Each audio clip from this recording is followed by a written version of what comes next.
This country was built on a distinctly American work ethic, but today, work is in trouble. We've outsourced most of our manufacturing to other countries, and with that, we sent away good jobs and diminished our capability to make things. American Giant is a clothing company that's pushing back against this tide. They make a variety of high-quality clothing and activewear, like sweatshirts, jeans, dresses, jackets, and so much more. All made right here in the USA, from growing the cotton and adding the final touches. So when you buy American Giant, you create jobs for seamsters, cutters, and factory workers in towns and cities across the United States. And it's about more than an income. Jobs bring pride, purpose. They stitch people together.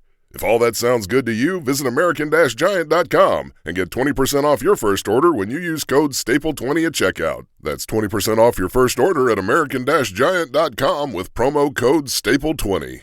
Ladies and gentlemen, welcome to the Beautifully Broken podcast. Today is a historic event because we have Caleb Greer of Daesin Health in Austin, Texas. He is my own nurse practitioner. Well, he's not just mine, but he does care for other people in the Austin area. And he is on a list of 5 people that are the most empathetic, deeply caring, knowledgeable practitioners I've ever worked with. I love this guy, and he is a rock star cowboy in the world of peptides, hormone optimization, weight loss, functional medicine, you name it. You got to come here to Austin, Texas to check him out. However, he's on a wait list because he's that good. And I want to give you a little insight into the way he works with the body. So we got to sit down for over an hour and do a deep dive. Without any further ado, ladies and gentlemen, Caleb Greer. Welcome to the Beautifully Broken podcast. I'm your host, Freddie Kimmel, and on this show we explore the survivor's journey, practitioners making a difference, and the therapeutic treatments and transformational technology that allow the body to heal itself. Witness the inspiration we gain by navigating the human experience with grace, humility, and a healthy dose of mistakes. Because part of being human is being beautifully broken.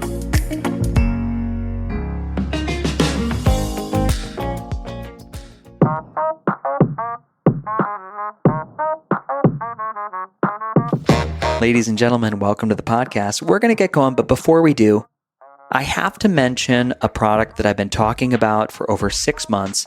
This is Silver Biotics, Silver Sol technology, which is a technological play on silver, but they've coated it with a silver oxide that can steal thousands of electrons. This particle that Silver Biotics has invented is Ag404, which makes this supplement hungry for electrons. If you've listened to this podcast in the past, you know when something can take electrons away from the bad guys or the pathogens, your immune system is going to operate better. So I use their immune support daily. I have not had a cold since I've started doing this. It's been over 6.5 months. The other product they make that I absolutely am in love with is their toothpaste. Your mouth and gums feel fresh and pink. It's very, very effective. And this has been validated by one of my favorite biological dentists, Dr. Gene Sambataro. The other thing that I have to tell you is they have a burn cream. Now, I wouldn't tell you that I needed a burn cream. However, I was just in Maui, and the fair-skinned individual that I am, I was blessed to have this and would literally watch a sunburn melt away after an hour because the cooling effect of this burn cream was amazing. So check it out. They are offering this podcast 30% off on any of their products using the code Beautifully Broken. So check that out today. The other sponsor I just want to mention and shed a little love on is LightPath LED. This is my favorite light company. Red light therapy is shown to be beneficial to every cell in the body, helping to release nitric oxide and increase microcirculation and increase ATP, which is the energy currency of the cell. LightPath makes one of the best lights on the market because, in my opinion, they use pulsed frequencies. They have the most robust warranty on the market, and people are so happy when they get this thing in their home and they start their day with 10 to 20 minutes of red light therapy. It increases joy, it helps with mood, it helps with chronic pain. There's really not a losing case here, so check that out. Same code, Beautifully Broken. And last but not least, I got to give some big love to AMD Ion Cleanse, which is an ionic foot bath, which, yes, I know, Freddie, you got a little woo-woo on me, but it's not. You put your feet in water, you put in the ion plates, and both negative and positively charged ions are added to the body. What does the body do with these ions? It binds and forms covalent bonds with metals, toxins, biotoxins, mold, and through studies over 3 to 4 months, we can watch levels of environmental toxicity like glyphosate. Glyphosate is a weed killer that you don't want in your tissues. It affects everything in a bad way. And again, you're noticing a theme here. Energy, electrons, light, the stealing of electrons. Team, I align with these companies and these sponsors because they work, they're effective, they're affordable, and they do the good deeds. So check them out. When you shed love on them and their shopping carts, you shed love on this podcast. That's it for now. Let's jump in. Ladies and gentlemen, welcome to the Beautifully Broken podcast. I am here with my medical Sherpa, Caleb Greer. How's it going, guys? Caleb, welcome to the show. Thank you. Nice to be here. It's a great Tuesday. Nice and muggy out here in Texas, and couldn't think of a better place to be. Yeah, so we got this beautiful sign on the wall, Daesin Health. I say Daesin, but Daesin Health is your model of what you consider wellness to be. Can we start there? Sure. Yeah. So, Dasein comes from a German philosophy from Martin Heidegger, and essentially it's conglomerating someone's whole life and purpose and meaning grounded in what's called the here and now. And so that's kind of, exemplifies the program that someone is brought up in, their adolescence and early life, and how it manifests in their kind of mode of being when they come to see me, and then also how that also influences their future, because there is no future without kind of having an idea of where you're at and aiming for something in that, near goal-oriented kind of position. So really it's kind of taking their physical presentation and then it's adding an element of their mentation and mental life and emotional life, and then also appreciating the spiritual aspects of what it means to kind of be a human and also have the burden of consciousness on the side of that. Yeah. What do you consider healing to be? Like if somebody said, Caleb, what is healing? I always, you're my guide, so you understand my health history. I come at it at a very unique lens. It's always, I've moved through some heavy shit, and now it's really fun to be optimizing. But I get to talk to people all over the world, and everybody has a different experience. So what do you consider healing to be? So healing, I guess at its most fundamental level for me, is the return to all preferred states that would otherwise get all of an individual's needs met from a very low level needs as far as homeostatic affects are concerned. So, thirst and hunger and, sleep and rest and restorative functions. And so making sure the organism, number one, has all those things met and means to have those met. And then on the higher level of it means to kind of promote more opportunity and to promote better means of getting those needs met once they're already foundationally met. So again, there's the baseline return to homeostasis, and then there's the optimizing all the different methods of maintaining that low level of what we'd call kind of free energy. Yeah. It's really interesting to understand our blind spots and our bias and, things that I believe to be true for everybody, which are just not. And one of the things about meeting you and coming in your clinic is understanding how you've set this up to really meet a lot of different people coming with different belief systems about health. There's optimization. You have the ARX machines. You have red light panels. You've got an ice bath. You've got Katsu bands. You've got the green emerald laser. Now, if anybody doesn't know what this is, don't get worried. We'll unpack it all. But you provide so many different stacks in which people can, it's a different way of looking at health. Can you talk a little bit about why you've designed the clinic in this way? Yeah. So, really kind of all birthed out of this, the amount of excuses that people have to not do things that are beneficial for them. Right. And so essentially doing what I could from the practitioner side of things is, guide people to make better decisions or kind of open them up to the experience of choosing how things are going to impact their health in different ways. But at the end of the day, once they leave, it's kind of out of my hands. And so, when I separated and made this clinic as a unique entity, what I wanted to do was, as much as I could, take excuse out of the picture.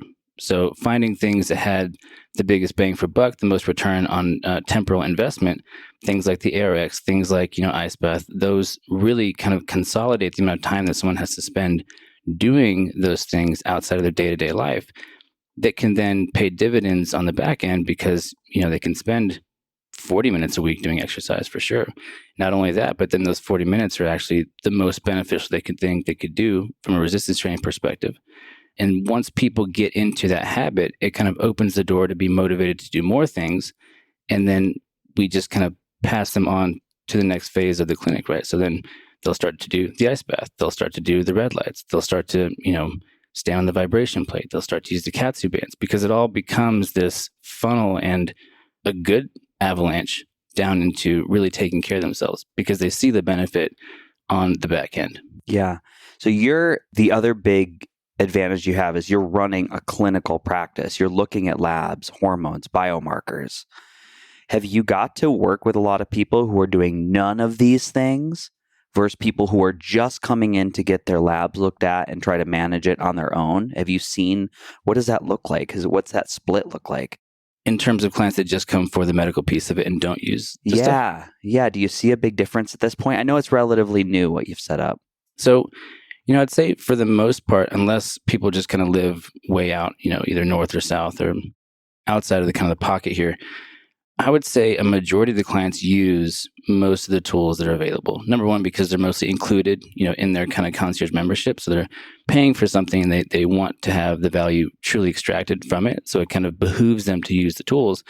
And then it really just becomes why would I not come and do this? I feel so good. I get great benefit. And, I reduce the total time that I have to spend doing exercise, doing stress management techniques. And really the opportunity cost is too high not to.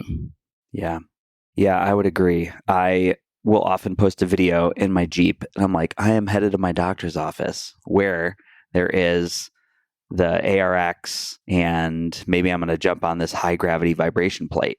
And it's always like a post that people are like, your doctor has that, your nurse practitioner, which we mentioned in the beginning, has these things in practice for you to use. It's included as part of the service.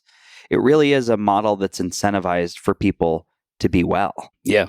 And that's really the thing, right? So I want to elevate the health of, not only my service community and eventually, expand it, but for me as a practitioner, right, my intrinsic motivation is to ultimately see the population get healthier. And if I don't do what I can to really augment that and to kind of mitigate the reasons that they can't be healthy, then I'm doing myself a disservice. Then the next time I see someone and they haven't implemented their exercise program, it's not about looking bad. It's about feeling that they could have done better in that time frame and that I could have supported them in a way that now I have. Yeah. There's 1,000 different ways I could go here on the slope of questions. And I'm going to own this right now because I'm going to jump around a little bit. You mentioned population, the most impact on the population. There's a lot of people on the planet. Like, how are you going to integrate this model for the vast population to make this change in society that is needed? Yeah, well, ideally, it's just starting small and doing, my due diligence and kind of being a good steward of the small population that I have, making sure it's a model that is sustainable and does work, over time. And then, eventually it's going to be, how did I get this done? How did I do this and make it something that was sustainable and profitable and obviously has a good impact on people? And so down the road, it's probably going to be something, either my ideal is going to be to have kind of a residency type program where I can train people in the clinical experience and not just teach, the actual knowledge aspects of what it means to do this and how to interpret labs, but actually how to take in the Daesin of individuals and see the uniqueness and nuance of every person. Because, once you start to see patterns and get a better recognition of how things pop up in different regards, you get this real humility. And I think that is one of the largest pieces of being an effective practitioner, is just knowing that I'm going to have someone walk in the door today and not box them in to my own patterns. It's like I have an understanding and prediction of what things could be like, but I never walk in thinking I'm going to have the solution or the answers right off the bat. And that needs to be seen on a training level, right? When people can understand that I'm asking questions at the same rate that the clients are asking questions, right? I'm not always saying that I have the answer, right? It's walking through things and looking at probability distributions and kind of having more of a humility in interpretation and not leaning on any one kind of for sure diagnostic pathway. And it's a lot of trial and error. So that being one of the avenues, and then obviously kind of having a program to teach other practitioners to implement or using the model and helping them into consult and how to actually navigate that process too. So those are the two real methods that I see branching out. Yeah, I love the word humility. And, there've been so many times from my experience where you felt like, well, this guy's trying to get me in his treatment box right now and doesn't feel good, it's not working. In your clinical practice, what have you seen? Is there something that really sticks out as like maybe the 2 or 3 biggest hindrances to people moving into homeostasis, getting everything that they need? Is it movement? Is it nutrition? Is it mental health? Honestly, it's mental health. I mean, it's the value systems and belief structures and really the biases that people have kind of moving into what it means to be healthy. But also it's the decisions that people have made to be successful and to have, the life that they desired. But it kind of ends up robbing Peter to pay Paul in a sense, because they use their conscientious attitude or even, early life traumas to cope and defensively strategize for how to kind of be at the top of the hierarchy and really kind of at the expense of others, become a high performer, or exact opposite, right? So they might have some kind of coping strategy that really hinders their ability to be a fully recognized, individual self. And so helping people navigate who they think they are and really kind of get their sense of self up to speed as far as where they want to be and how they want to live the rest of their life. That's really the biggest piece that most people appreciate outside of just physically healing. Yeah. I'm so glad you said a value system. It's so important. And I'm always reminded how much the percentages of the brain that's running on the subconscious, telling us what to do. And unless we, the power of pause, or I'd love to hear, to make a question for you, I'd love to hear the 3 or 4 things or the few things you have in the office that you like to start using as a tool to let that work be broken open or introduced to a client. Yeah. So, in the broad scheme, I think one of the best things really is to journal and write kind of a comprehensive small autobiography. And that the tool that I use is actually Jordan Peterson's self-authoring suite. And so I tell people, the best way to kind of identify where you are and how you got there is to write out the journey of themselves. And so that tool in and of itself has been really helpful for people, not only to reimagine their past, but to also find out where they've forgotten that there's residual affective disturbance, right? And so people will kind of start walking through this and they'll start to feel emotion about different events that they kind of thought that was over, or they'd processed it efficiently. But in lieu of walking through this extensive past, they actually see that, hey, I wrote about this thing and it made me feel a certain way. What's that about? And so then we'll kind of navigate, feelings are kind of what generate that subconscious driver to correct something. And so going back into those states of mind and figuring out how to process it as their younger self, number one, but then to actually put their older adult self in that scenario and grow out of it, right? So we use a lot of mental visualization and, that journaling technique, and also, ketamine-assisted therapy and transcranial magnetic therapy. Yeah. Talk to just for people about transcranial magnetic therapy, just if nobody's ever heard that word and it sounds interesting. And I've seen this unit in the back. It's really cool. You're going to sit in like a dentist chair with like this like gnarly helmet, and there's some cool noises that come out of the machine. What's it designed to do? So the transcranial magnet, it's repetitive transcranial magnetic stimulation. Basically, it's a magnetic coil that, produces an electromagnetic field and stimulates parts of the brain that the coil is over. So for the uses of anxiety and depression, it's the left and right dorsolateral prefrontal cortices. And what that does, based on the parameters that we set with the frequency patterns and the burst in those parameters, we either stimulate areas of the brain that are underactive in those cases, or we inhibit the part of the brain that's overactive in those circumstances. So, it's a neurostimulation technique. It's not modulation. We're actually getting active potentials and changing the underlying firing patterns of the neurons. And what that does over time is it disrupts kind of the default mode network, and it encourages better communication with more of the subcortical midline structures that generate how you feel about yourself and how that self-talk is kind of generated. And, on top of that, when we do more of the psychedelic assisted therapies as well, we can kind of take the cortical representations of those voluntary thought processes and then use that to augment what we do on a more subcortical level too. So we're kind of meeting both top down and bottom up processes. Yeah. Yeah, this is certainly a different model than just going in and saying you need Prozac. For sure. It's different. Yeah. And that has its case, right? I mean, some people just can't deal with the affective burden of, certain experiences. And so those medications have their place, but it's never going to be a long-term scenario. If someone has an event that they need to medicate for a short period of time, the idea should always be to go back and process the event, not just live with a medication suppressing those feelings to the point where, again, you're just going to start building this stuff under the rug, and eventually you're going to trip over something. Yeah. Yeah, that's a great way to put it. And I agree with you, like medicine is needed. I think we could redefine what the medicine is. Could it be a heavy dose of psilocybin? Could it be some of these more natural compounds that do allow the brain to repattern or reprogram? It's really interesting thing to explore. When you have somebody come in the scenario, how would you make that assessment as a guide, as a Sherpa through health, that they would need the transcranial magnetic stimulation? Is this all by subjective experience? Is there a way to map the brain and look at areas that are not firing correctly?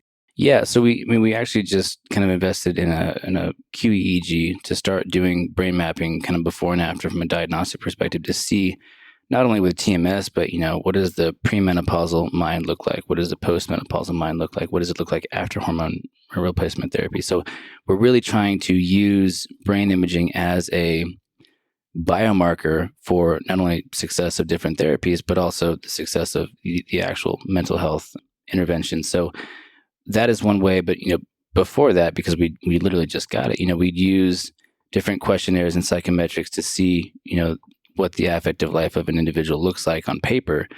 And then you just listening to people and talking, it's like you would benefit from less mental chatter.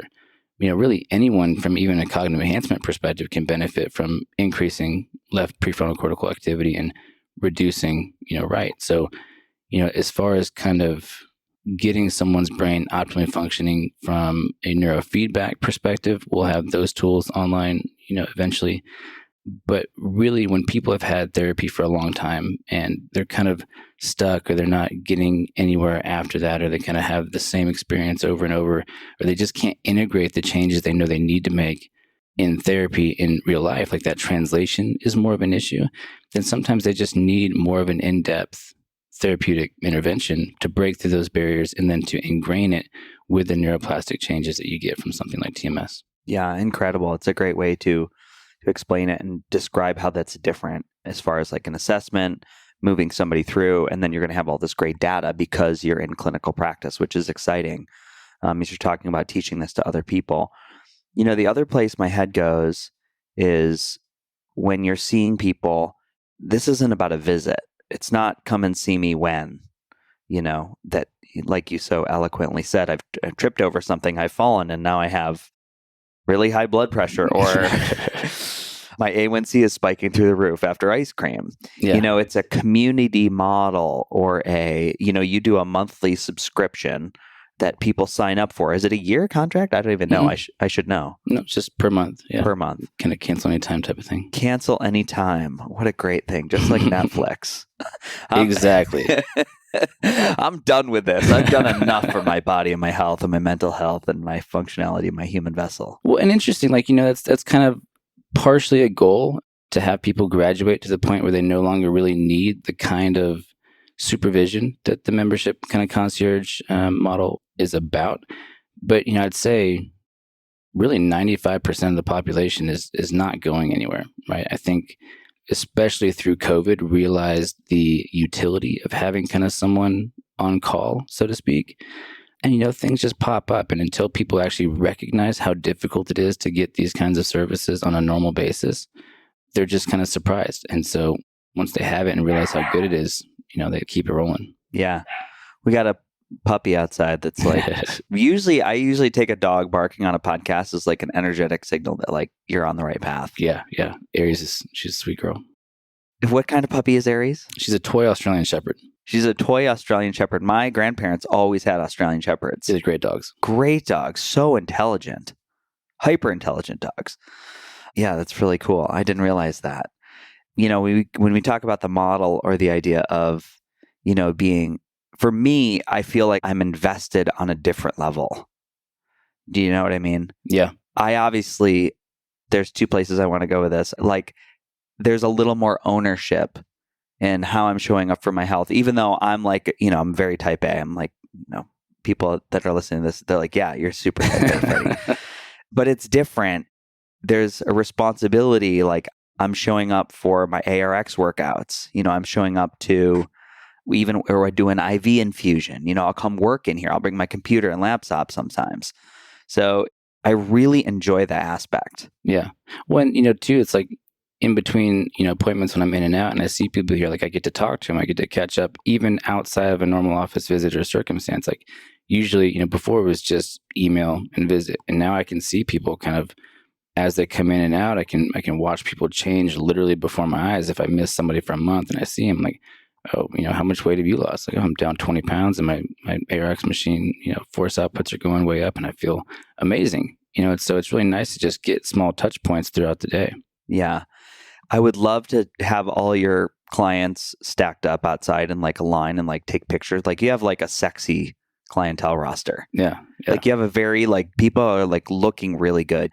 You watch people come in and, they're doing their peptides and they're on hormone optimization and they're pushing weight and they're in the ice and they look really amazing. Like I'm thinking about the clinics I used to go to in New York City, which was just no judgment on anybody's body, but people are kind of wrecked and they're hyper stressed out. Yeah. And they're not doing any of these lifestyle things. So I'm really impressed by that every time I come into the office. Yeah. When it's been a journey, man. I mean, again, I've had some of these clients for, 3 or 4 years now and watching them go from, unhealthy in the sense from their literal physiology, not even using anything from a body composition perspective, but again, just seeing changes in the blood work and seeing changes in their mood and their attitude and their ability to be motivated to do the things they need to do to continue those changes. That's been the most substantial thing for me to see kind of over time and track. Yeah. One of the big questions I get online is, I post a lot about the toys and it's like, people are like, well, Freddie, should I buy this or should I do this? Or that looks so cool. Should I get one of these? Mm-hmm. The more I'm in the space, the more I pause. And the less eager I am to say, yes, it's awesome, it's amazing. Because I understand how the human psyche works, like the Peloton bike or the LightPath LED can quickly turn into a clothes rack. Yeah. And I see this a lot. Like I always said, a great business model for anybody out there, I give business models for people a lot online. You should start a website called Biohackers Garage. And you should start buying up all the ice baths because I know this to be true, that people are buying these ice baths. And I bet you, it's like the jacuzzi times 10. Yeah. Because not only is it's not even really warm and enjoyable to get in. It's just like, it's this pain point. Like, no, I'm not going to get in that without someone cheering me on to do it. Yeah. This is happening. So without a guide, without a Sherpa, these things, they can be really problematic. And then it becomes this other failed attempt in which your psyche is like, oh, I didn't show up for myself again. Look at how bad I am. Yeah, those are really good points. I mean, I haven't even thought about it to that extent. But I mean, even personally speaking, I would buy these things as investments for the future, but I would have access to them like in my home. And I would hardly ever use them. I mean, I still have this stuff in the clinic and I use probably half of it as much as I should. Yeah. Right. And so you do tend to kind of lose the urgency behind accessing the tools when you own them. Yeah. Yeah. Unless you've been through metastatic cancer and Lyme and it helps you move through the day. Yeah, well, and that's like the same thing with dietary changes, right? If I ask somebody to be gluten-free and they don't feel any bit different, it's a lot harder to maintain than someone who has, gluten intolerance and they eat a piece of bread and they blow up and have, intestinal pain for 2 days. So yeah, the intrinsic motivation when you have benefit from using the tools is a lot greater than just having it there and thinking you're going to use it for, some physical problem that you really haven't gotten to the root of anyway. Yeah. I talked to a girl yesterday that was pretty famous. It's wild. I'm in the gym and this name pops up. I was like, is that from the thing and the movie and the television? Yep. Yeah. I'm like, so we just start chatting, and this great human being, great energy, is doing all the work, doing the breath work, and she's in the ice and she's meditating and she's journaling. And by the time she got done telling me the things, I was like, I got to breathe. And I was just saying, like, who's your guide? Who's your person have you ever heard the word energy behind the action?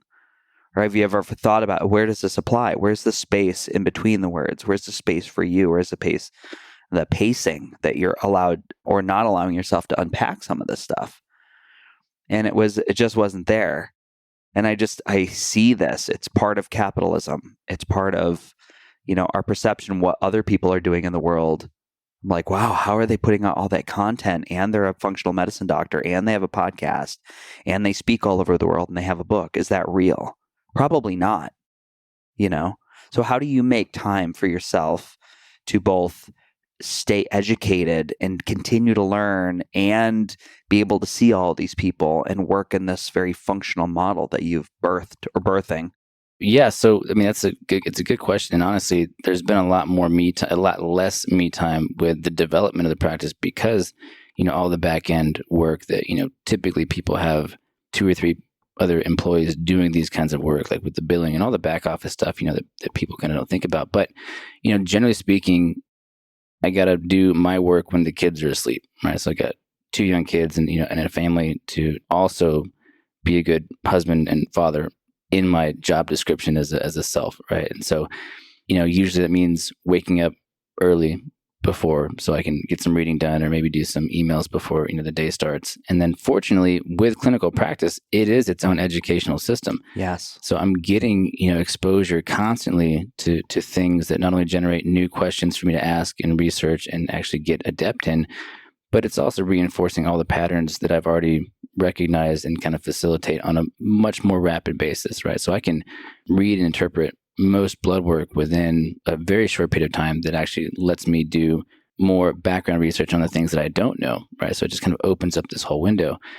And then it's really just about managing time. And that's where the RXs come in super handy, right? I don't have to work out 4 hours a week anymore. I can just work out for 20 or 40, right?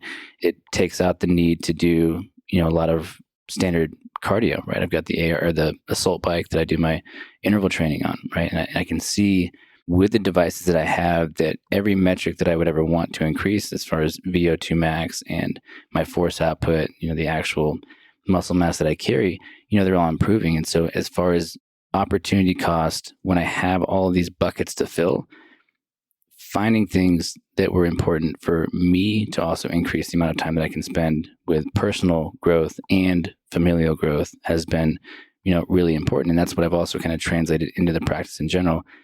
Less time doing the things that we need to do, but get the minimally effective dose for longevity and health span while opening up time to do other things they actually enjoy from a habit or hobby perspective. Yeah, that's a great answer. Yeah, I appreciate that. I'm always concerned for people when they start a business because, you're like, oh man, this is going to be, part of the growth is the beauty and the hardness or the difficulty or the challenge of unwinding the challenges. Mm-hmm. Where your Everest moment is going to come from. So I'm excited for you. I know you have the resources to be able to get through it in a beautiful way. What do you see in your clinical practice? What are some of your favorite things to watch people get into and add into their lives where you see just a huge return on investment? I mean, I'd say probably women going through the menopausal transition, and the second one being weight loss. Right. So I think those two have the greatest temporal satisfaction because they see benefits so quickly and you see their attitudes and motivations and behaviors kind of change so rapidly that it's a huge kind of dopaminergic burst for me to just incentivize that kind of thing more and more and more and more. It's also one of the biggest challenges too, because, when I get people that have been to other practitioners or so forth to kind of manage their hormones, it just hasn't been the best. It's not usually because that practitioner isn't good. The individual is just going to be more nuanced and have different receptor proclivities than the normal population. So it's a little bit more of a puzzle to solve. Same with weight loss. I get a lot of weight loss resistant people where they're eating right, they're exercising, they fast, they do all the things. And then even the interventions that we have now available with, the GLP-1 class, like semaglutide and tirzepatide, sometimes those still don't work, right? So really having the population that, again, keeps you humble as far as seeing the people that they're outliers. And outliers are what drive best practices. That's amazing. Outliers are what drive best practices. So can we talk about that a little bit? Why does that present in a human being? Why that resistance to weight loss? You've obviously had some success with unraveling some of these outliers. Maybe you can give a couple examples. Yeah, for some people, they're just genetic, right? So some people have initial or intrinsic variants in how they metabolize triglycerides, for example, or how well they release insulin in response to their blood sugar spiking, right? And so using different tools to augment those physiologic responses really just takes a deeper dive into their physiology beyond just the blood work. So it looks like getting their genetics done and looking at those single, polymorphisms. For other people, it's environmental toxicity, right? It's what's in their water that's keeping them in a kind of internal, intrinsically stressed state to kind of promote fat storage and prevent fat loss. For some people, it's, dysfunctional mitochondrial enzyme function, right? So all the steroidogenic enzymes that live in the mitochondria that take cholesterol into pregnenolone and so forth, sometimes those have little blockages or are just not as sensitive. So using peptides or different compounds to augment the different genetic outputs like PPAR gamma or the bile acid kind of receptors in the gut too. So, it's a lot of trial and error. And fortunately, the more trial and error you get, the more pattern recognition you get for those nuanced cases. And you could say, okay, well, this didn't respond classically to that. So that kind of puts them in this bucket. And then we're going to try these things. And then maybe they respond to that. Great. If they don't, then we've got these kind of tertiary level things to use to see what's the problem. And sometimes it's just adding a whole slew of things. But, getting their water taken care of, getting their beauty products taken care of, right? To make sure that it's not the environmental overexposure to chemicals and intoxicants that are backing up the ability to kind of recycle lymphatically. Yeah. What's your favorite way to assess mitochondrial health at this time? I don't think I really have one, right? Yeah. It's more of it's a symptom presentation, right? So right. It might look like T3 resistance, right? It might look like high reverse T3. It might look like just fibromyalgia or just pain across the board, right? And so usually in those cases, there is a test out there that you can take a buccal swab and look at mitochondrial complex activity. And that can kind of be a good insight, but, it's still kind of getting developed and it takes a while to get the results back and it's not super actionable. But, generally speaking, it's what is their respiratory quotient, right? What are they burning at a resting state? Are they in fat burning mode when they're kind of offline in their steady state, or are they burning carbohydrates all the time? I've actually had a couple clients, that just don't tolerate the removal of carbohydrates or even like a normal blood glucose, right? So they'll be sitting at 85 or 90 and feel fatigued and tired and hypoglycemic, and then they'll eat and they'll feel better. And so in those circumstances, it gets really difficult to do all the things to get them fat adapted or to be metabolically flexible because they can't tolerate even normal glycemic control. Yeah.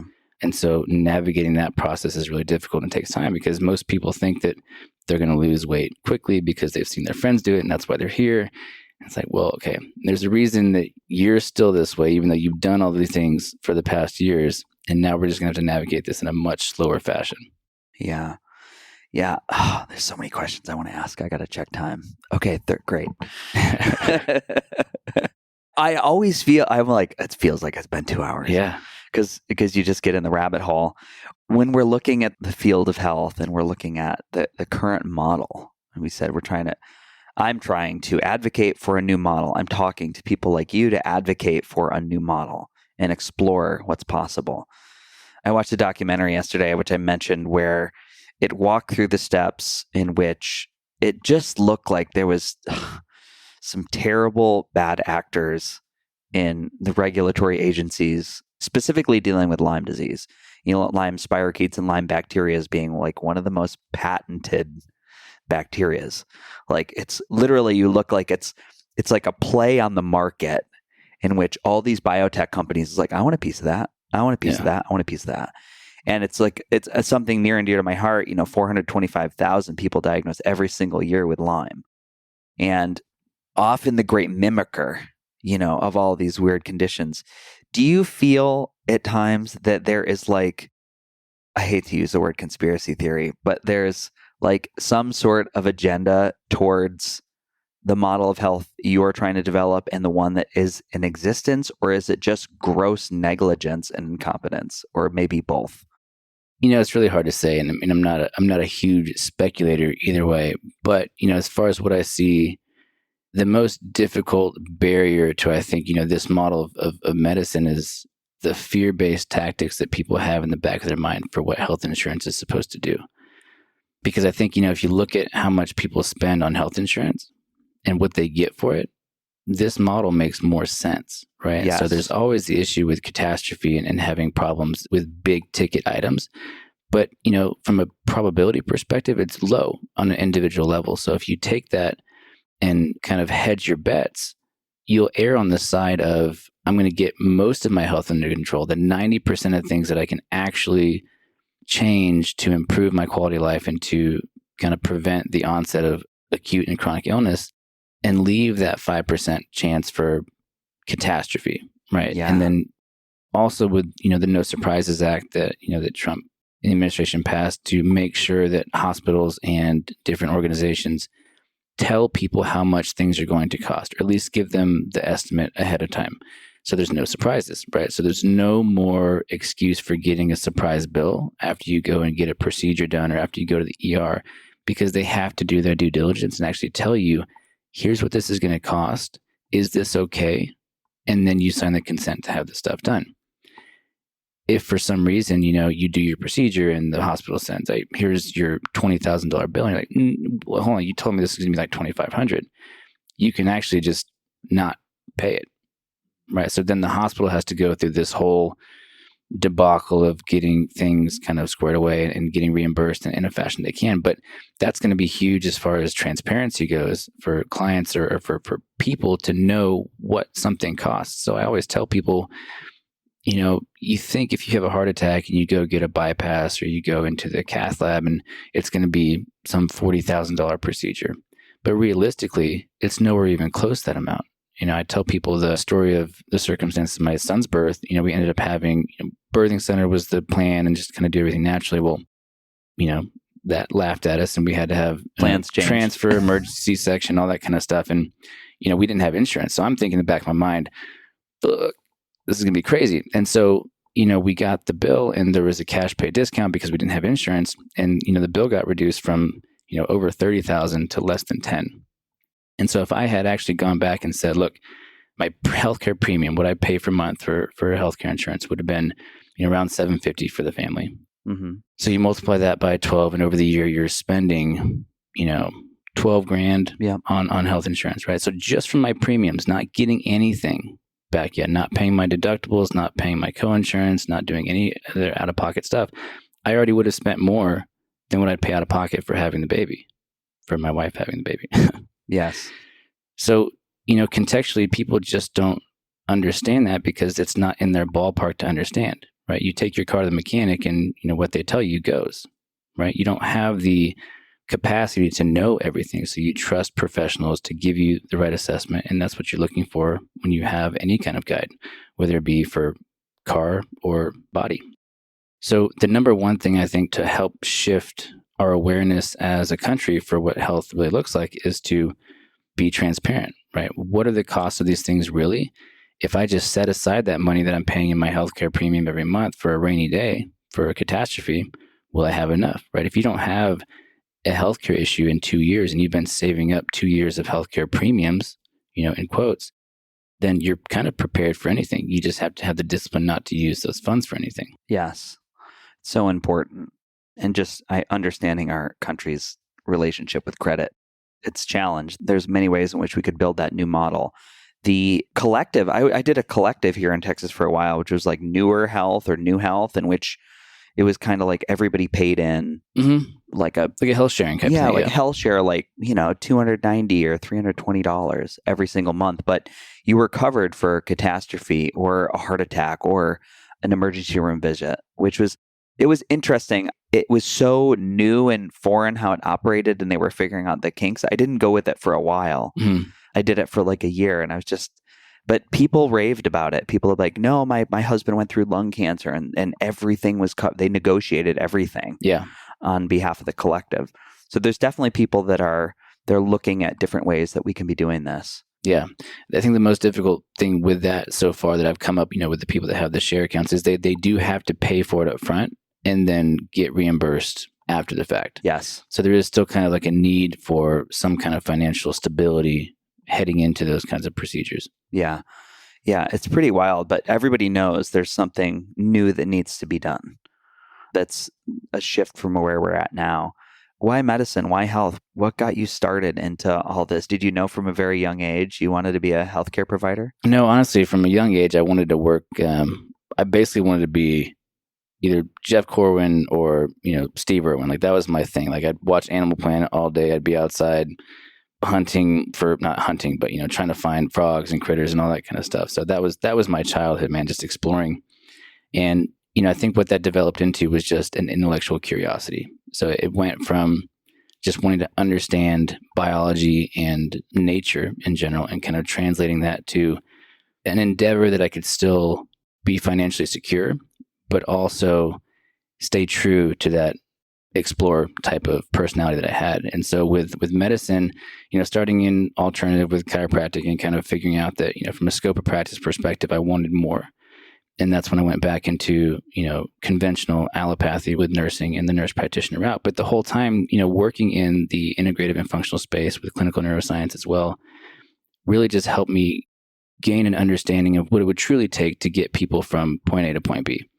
And, through that process, I really figured out that, solving problems was really what wet my whistle. Like, just seeing something and working it out and kind of figuring out how to piece this puzzle together once you found the pieces was really what kind of drove me from an internal perspective. And, I never, I've never having really worked a day in my career because it's just always something new and exciting, and I'm novelty driven. And so there's always something new. And then starting the business, it's just been the perfect avenue for me to really exploit all the personality characteristics that kind of drive me forward.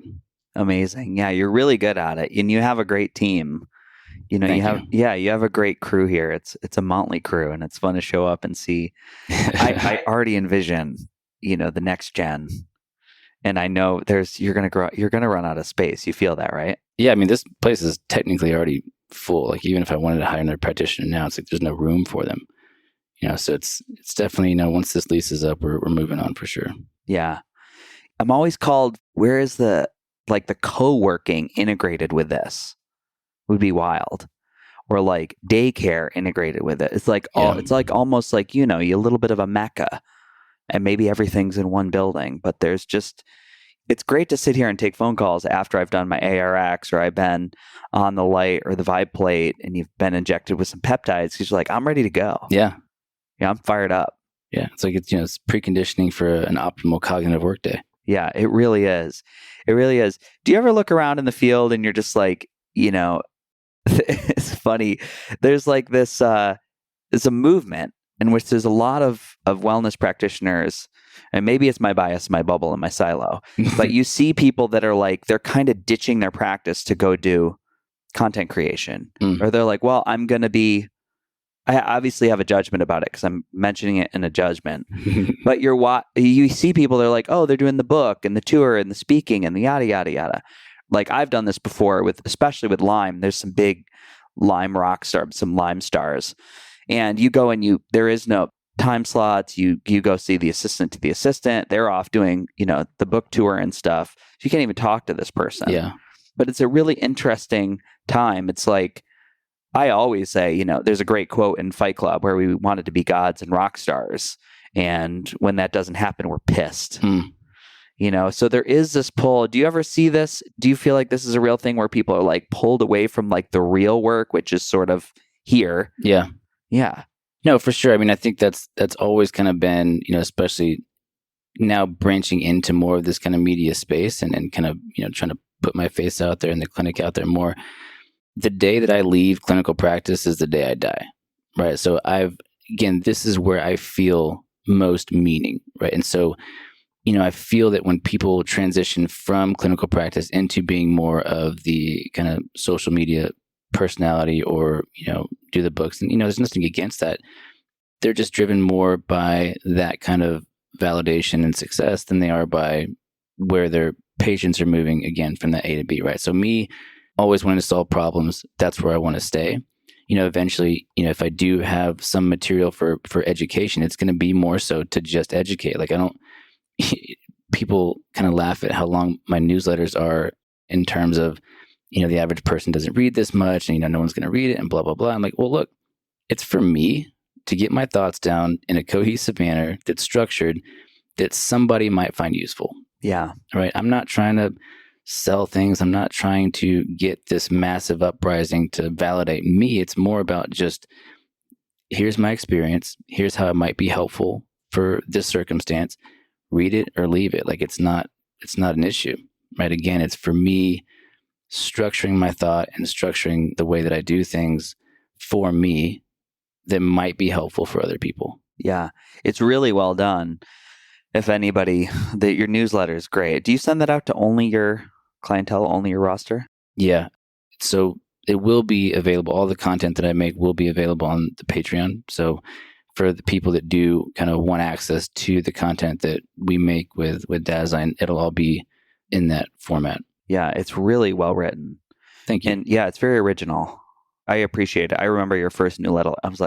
I was like, who does this guy think he is? This thing is long, but it was amazingly well written and structured, and there was obviously lots of intention behind the work. So, yeah, I applaud you for that and your efforts to make this, something new and special and unique to you. Yeah, I don't mean to like call people out or call people in, but I witnessed that there is a cost.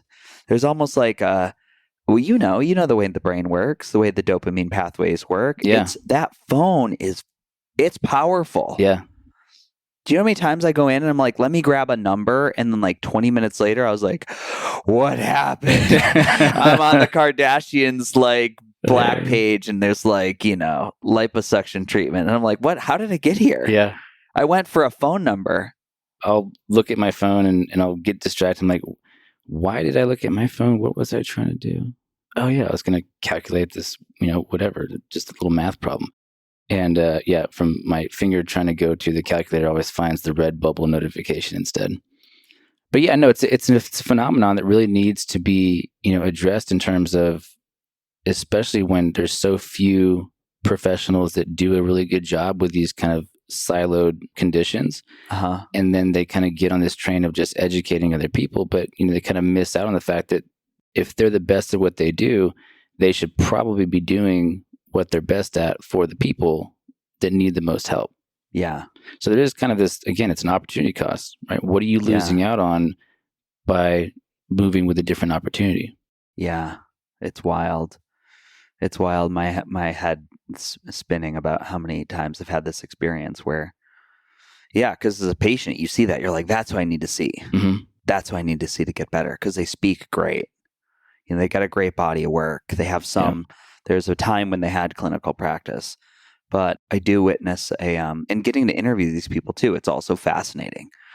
I do witness that there is a cost. There's like an energetic cost, or like to building your community in this like virtual space, as opposed to the physical. I always say it's like, as I love doing, and I learned so much from podcasts when I was not like well enough to read, but I could listen, and like Tim Ferriss and Dave Asprey and all these guys that were just like having these great conversations around health. I was like, God, this is fucking valuable. I remember just what a great way to download information. Podcasts are pretty unique. When you do start to put out content, or when you do start to refine your message in that way, you said you're doing Patreon a little bit right now. Another idea, just why not give ideas? You could partner with somebody that was like a media person to help, again, like build the bridge. You just heard this on the Map Society interview on Rogan. We always say building bridges, or the age of collaboration. Like it almost could be like you could have like an internal media team with The Office.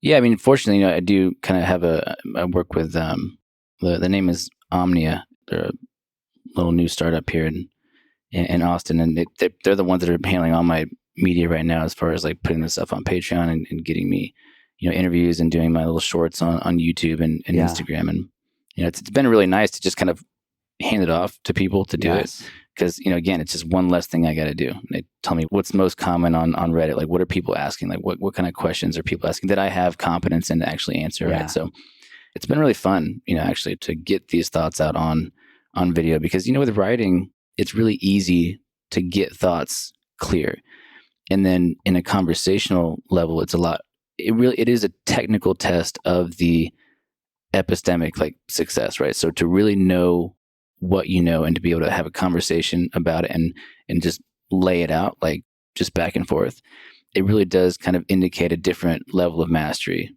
And so it's good to practice that, because I've been devoid of that kind of practice. Yeah. I find the conversations, you unpack these nuggets of gold that are just, you had no idea. You never would have got there by yourself. Yeah. And there's lots of times I'll be on with a friend, or Natalie Nidham or Kristen, and we'll be talking. I'm like, we should have recorded this. This is gold. This is going to save the world someday. Yeah. So you should always have a GoPro, just like 24/7 recording. Yeah. Well, that was the thing with, is I've unpacked, my journey and my healing. I'm amazed that, I never would have told myself that I was a people pleaser. I was like, I'm pretty independent. I do what I want. Like all my ex-girlfriends would be like, no, he does exactly what he wants. He doesn't please anybody. Don't take that in a weird sexual way. That was weird. But I've realized, I've had this awareness that when you are in the state of like achievement, like I'm a chronic achiever. So the idea of like always showing up, always doing a good job, always crushing it. What's on the other side of that? There's validation and love, and you see that cycle. It could drive you to be insane. Yeah. Well, I mean, and that kind of boils down to like really, and I do this a lot with the individuals I do the ketamine with, is expressing kind of who you are without all of your other roles and attachments besides just the self. Like, who are you if there is no one else here? Right? What does so-and-so do to kind of show that they love themselves enough to make this existence meaningful? Yeah. Yeah. I interviewed Apollo Ono last year, and, most decorated Winter Olympian ever. And it was really fascinating. And he said when he first got out of being a gold medal winner, that game, he was like, I was so lost. He's like, and I would go to these retreats with these other entrepreneurs, and they'd be like, who are you? He's like, I'm Apollo Ono. I'm gold medal winner, most decorated Winter Olympian. They're like, who are you? Yeah. And they just kept going down like 10 questions. He's like, by the last one, you're blubbering and you're crying. I've heard I don't know if you ever listened to Alan Watts. He also says, he's like, when you start to examine who you are, it all just fades away. Yeah. Because who are you? Like, what is this collection of like pathways and choices and decisions and, violent physical movements or soft physical movements that is a human being? Yeah. Well, so fundamentally, again, it kind of goes back to I'm designed to survive and reproduce, right? That's at the forefront of my purpose here in life as an organism, right? I mean, that's the fundamental purpose and need, right? So within that, there's this subsets of what it means to survive. And, there's the basics of, figuring out how to get my homeostatic needs met, kind of going back to that whole conversation. And then beyond that, figuring out where I am along that process and, essentially discovering, I'm someone that with novelty will seek out new methods to make sure that I get those needs met all the time. And so that's more of, okay, now I'm going to use that motivation and drive in the society that we're in to mitigate my own suffering as much as possible, and then to mitigate other people's suffering as much as possible. And that will, again, feedback and elevate, across the board. If I were to lose, body parts or, God forbid, my mind, that's always the question of, if something were to take away my fundamental mode of meaning and pleasure in the world to reduce suffering, like that's the self, right? So what keeps me, from ultimately just kind of bowing out of existence? And that's ultimately where my self is. And, if I love life to the degree that it's mediated by my desire to survive and to help other people survive, not just in the way of getting fundamental needs met, but really reaching that conscientious perspective of not being satisfied completely with where you're at, but always moving towards potential.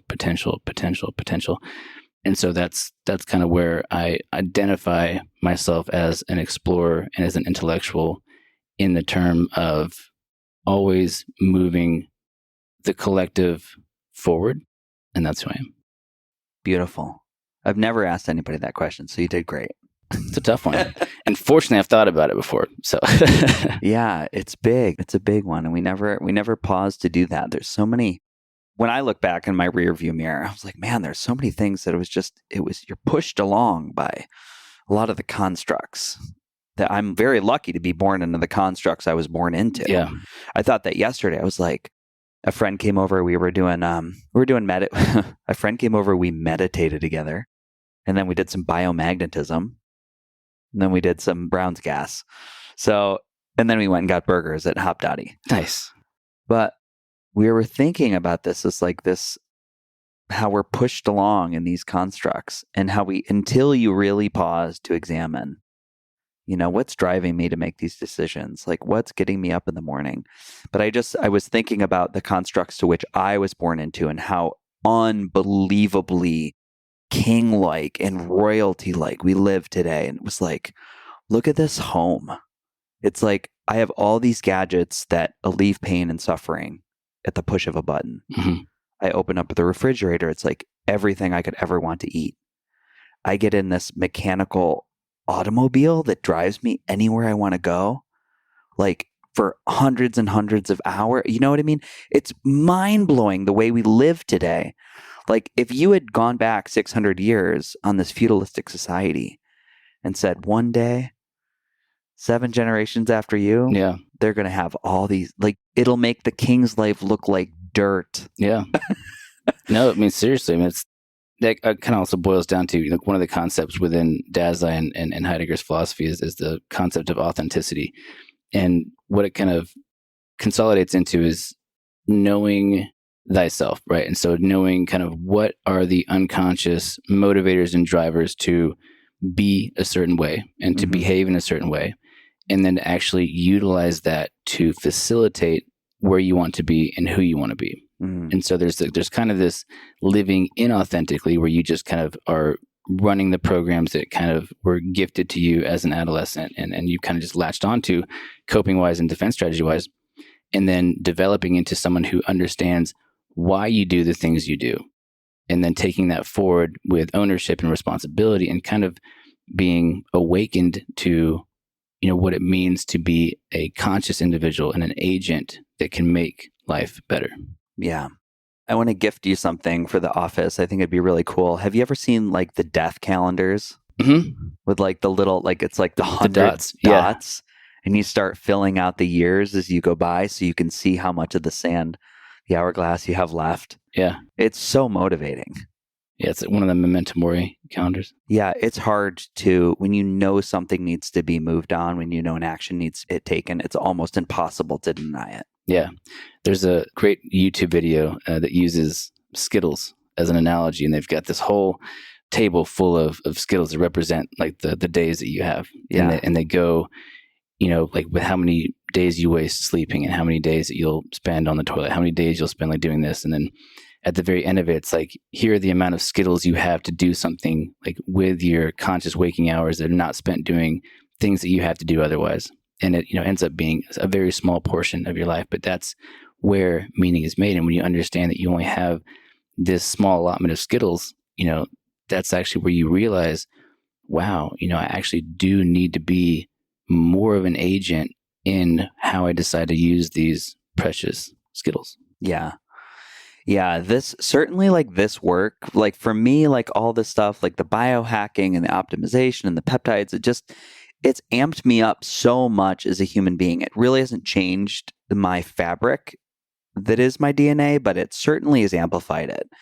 And it carries with me through everything I do in the grocery store, interactions with people.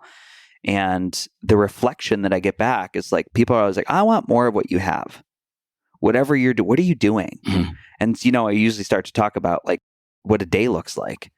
So what does a day look like for you? If let's set work aside, if you can just feel like a day in which you're like a person would brush their teeth, what are some of the optimization things that you'll do? Really, you can give me some real specifics.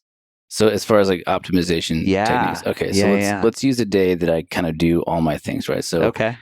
I'll wake up, I have my pre-workout set up next to my bed. So I set an alarm, I drink that, I go back to sleep. And so 30, 45 minutes later, the beta alanine kicks in and I'm itching out of my sheets and I'm just ready to go.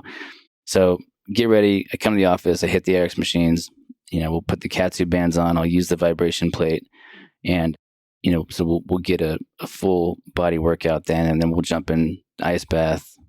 I'll do the red light after that, kind of front and back with the big LED panels. And then, throughout the rest of the day, kind of using my perfect aminos to get, my protein intake in. I've got plenty of different little supplements and the things that I take. I've just been experimenting with some nootropics, CMAX and Cell Inc. and 9-MMBC. And so really it's using kind of that as a platform to say that's my normal for a day like that. Yeah. And then how do I augment that with the different, variants? Obviously I've got my hormone optimization program that I run on myself and, always kind of tweaking things just to see, is there something that I can take from being kind of already optimized, where I feel like I am? Because that's actually the hardest population to work with, I feel like, is people that are generally optimized and still want more. Because it's a 2 to 3% change they're looking for. And it's very hard to find things that are going to make that 2 to 3% difference that actually justify the cost of some of these things. So really it's about working through on a personal level what worked for me so I can generate data to actually help someone make a decision. And then that person becomes part of the pool of data so that I can say, now there's 2 people that have done this and they've felt this. So now you have a better updated model for generating the kind of expectation that they should have. So, after that day of office work, we'll go home and we'll, play with the kids and make dinner and just kind of have that family reset time. And then typically at nighttime, we kind of cap it off with, a few emails and reading and catching up on some of the personal stuff. Mm-hmm. Amazing. I'll tell you what, one of mine has been lately is I have a laminated sheet that has feelings and needs on it. So I'm trying to expand my emotional vocabulary. Nice. Which would be a fun worksheet for you guys to have here. Yeah. Laminated. Because I'm always amazed when I'll get into it with somebody and their vocabulary for expressing what they're feeling is so limited. It's like there's like 4 words. You know how many words there are for gratitude or joy or fulfillment or community or connection and then on the flip side of the sheet is needs.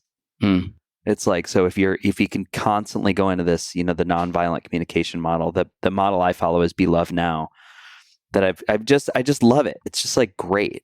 It's like that for me. Do you remember when they used to give you crayons at restaurants? Yeah. They should have feelings and needs playing cards. Like, how crazy would that be? That'd be interesting. Yeah. Maybe other people don't think of it as fun like I do, but I just feel like it's so, once you start to do it once in a while and you want to start to unpack, you're like, man, we rode over and you said that thing to me. I was feeling, hurt, frustrated. I was feeling sorrow because I have the core need for connection, sovereignty, to be seen. Yeah. And you get these crazy emotional releases from it. You're like, I had no idea I had that core feeling. Yeah. That comes up a lot for me. Anyways. No, I mean, I would never call it a biohack, but it's a biohack. Well, again, it's being more authentic, right? It's taking ownership over the very reasons that you're conscious in the first place, which are feelings, right? It's emote is to move out, right? And that's the root word, for emotion. And at least my personal understanding of consciousness is that it did develop out of the need to contextualize different needs across time. And so to basically have the ability to have the interpretation of different sensory stimuli coming in that mean, okay, hey, you're hungry, or hey, your osmolarity is off, you need to drink water, or hey, it's that time, the testosterone surging, it's time to actually go, procreate. Like there's these different homeostatic affects that arise up that motivate you to move in a certain direction. And if we didn't have those, there would be no valuative process to choose one thing over the other. So when it kind of boils down to the primitive emotions that we're kind of born with or endowed with evolutionarily, Jaak Panksepp laid these out in a book called Affective Neuroscience. And it's seeking, so it's the euphoric drive of actual dopaminergic pursuit, right? And so that underlies kind of every movement forward, positive or negatively valenced as far as emotion goes. And then you've got care, which is the need to attach to, caregivers as infants. And it's a mammalian circuit in particular, mediated by oxytocin and opioids. And then you've got rage, which is fundamentally driven when you have withdrawal of expected reward, or if you're held against your will, or if there's a dominance dispute, right? And so a lot of people's rage, it's about the withdrawal of expectation. Yeah, I want you to say that one more time, rage. Can you give me those definitions? That was really powerful. Yeah, so fundamental rage, like how you can elicit, across the board in a bunch of different species, is to withdraw an expected reward, right? So basically like set a mouse up to think that once you pull these levers, after he's been trained to get a reward at the end of it, they'll get certain neurocircuitry activated that are mediated through vasopressin and some a bit through testosterone to actually mitigate or to fix the problem, right? To be upset to the point where they can figure out why they didn't get the reward. And the other aspect of that too is that grief is also a fundamental emotion, and that's to essentially, well, it's called kind of separation distress is the more legitimate term, but it was designed to basically be able to protest when something of care or attachment is missing, right? So when you lose something, you're supposed to have this vocal distress and actually like cry out. You think of an infant when he loses his mom, or they play peekaboo and they disappear for a little bit. Baby doesn't know that you're coming back. So they activate this distress circuitry to vocalize that they're upset, but it's not rage, right? A baby crying because it's angry versus a baby crying because it's lost, two different distress calls. So we've got seeking, care, lust is another one fundamentally for reproduction, right? So the feelings of, motivated behavior from a sexual perspective. And then you've got play, which is another distinctly mammalian circuit for development of the prefrontal cortex. And then I think that's all 7. Yeah, or 5. What's the book again? Affective Neuroscience. Okay.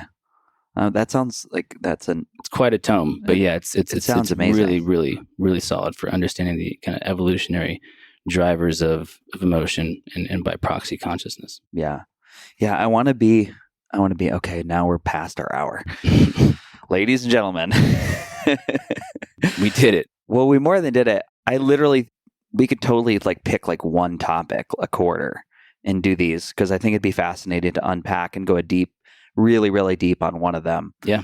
Yeah, there's so much here. I'm so excited for people to see this interview and see what I have access to. If you want to come here, you can't because it's waitlisted, but you can get on a list. But there'll be a plan to facilitate for more people. Yeah. Give me a couple years.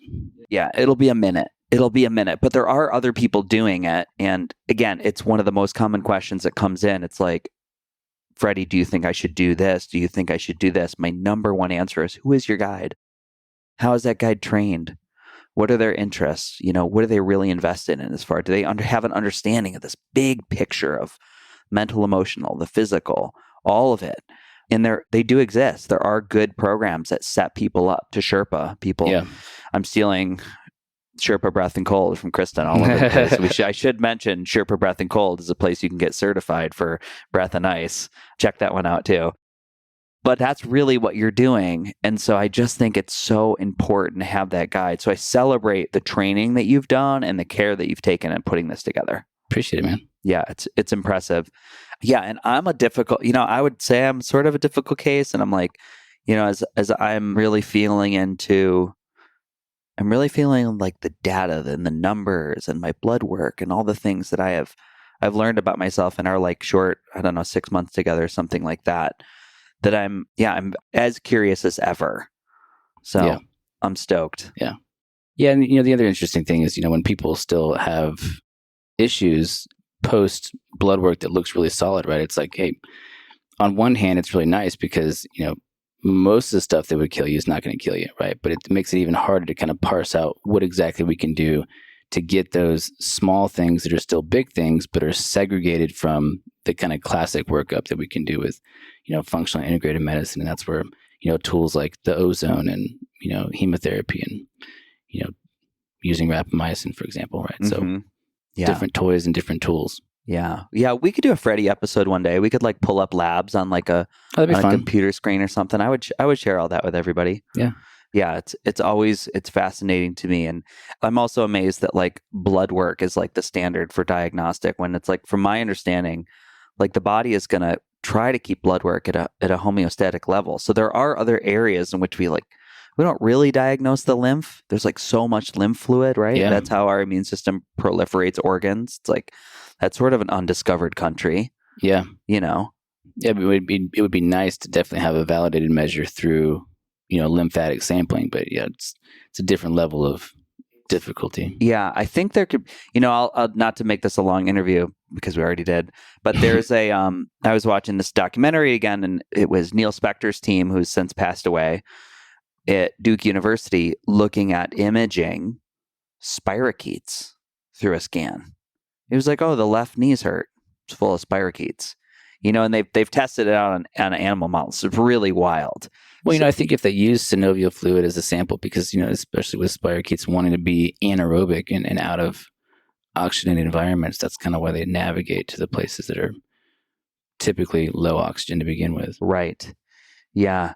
Yeah, without pulling fluid. This is like an MRI.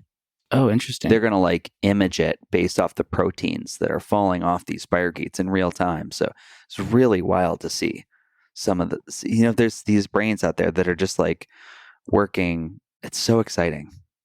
Yeah. Yeah. Anyways, we'll get the spirochete imaging machine in the center. Closing questions.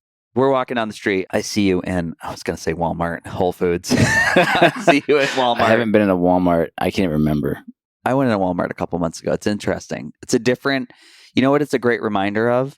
That there's people that are thinking, feeling, and behaving and buying in a different fashion than you do. And that is a majority of the country. And that is the bridge we need to build. That's the bridge. It's not the biohackers and the people shooting peptides. Yeah, it's the general population. Yeah. It's how do you get people excited about that? What's the shiny thing? Anyways, that's what we're going to do. So if we're in, let's just say we find each other in Walmart, what do you tell me that you would do? Like 30-second Oh, God. conversation. I hate this question so much. Good. Woof. I mean, so if I'm walking up, and someone has a conversation, they ask me what I do. Basically, to keep it at 30 seconds, I just say I'm a healthcare consultant, right? So I take care of everything from conventional medical illnesses and needs, and obviously with the hopes of reversing those kinds of conditions, all the way up to hormone replacement therapy and an optimization, and really kind of plugging in the mental health aspect of it too. So it's really conglomerating in physical health, cognitive health, and emotional and spiritual health, kind of all in the same bucket. And that's generally enough to kind of garner a response that's, oh, this is different. And then you say, here's my card, or, go look at the website and let me finish shopping. Great. All right. Second question. The Beautifully Broken podcast. What does it mean to you to be beautifully broken? So, when I hear that, I definitely think of in terms of guiding people through trauma and different experiences that lead to, either aberrant belief structures or value systems or whatnot. Basically accepting, radically accepting that things happen and there's nothing to be done about it after the fact. And that the only thing to do with the brokenness is to adopt it as a part of you that's led you to a certain place. And that now you have the opportunity to make that life beautiful, right? So out of brokenness, and that has definite degrees of what it could mean. but essentially rising from whatever ashes came from it, right? And just making a new life out of the past. Because again, you get dealt the hand of cards that you're dealt, and how you play the hand is ultimately what's beautiful about it. Beautiful. Ladies and gentlemen, I'm here with Caleb Greer. This is the Beautifully Broken podcast. Thanks for hanging with us. Check this one out on YouTube. Love you guys. Namaste. Ladies and gentlemen, you and I are moving on a 4-year relationship. That's got to be some kind of a record. Thank you for tuning in. If you enjoyed the show, head over to Apple or Spotify and please give us a review. I know how busy you are. I know you got a list of things to do that's a mile long, but it makes more people across the world hear this mission.